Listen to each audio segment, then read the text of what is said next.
DNA might be disposition. It's not destiny. What I learned from this was that I was pre-wired for an awful lot of what I thought was off in my head. And I'm like, no, it's not off.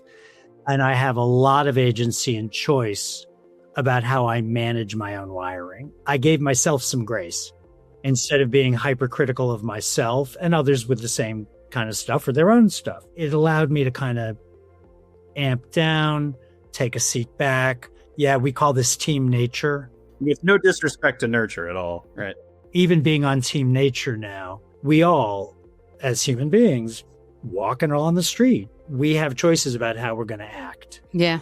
And we can listen to our inner voices, which I think are pre-wired, and then we can decide what we're going to do with it. Mm-hmm. It doesn't force anything. Mm-hmm.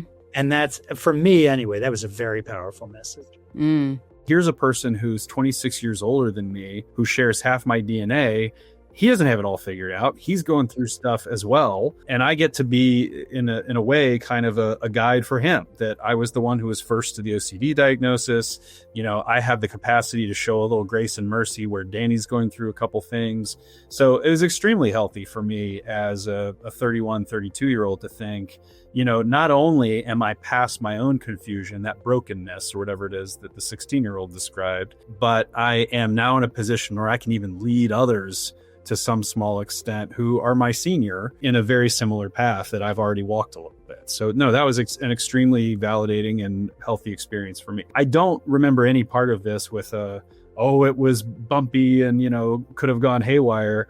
I just think of it as a very natural self-awareness journey for both of us. Eternally grateful. It taught me how to look at my own stuff and instead of the immediate shame, blame, go, yeah, all right, I know where that's coming from. And take a breath and pause.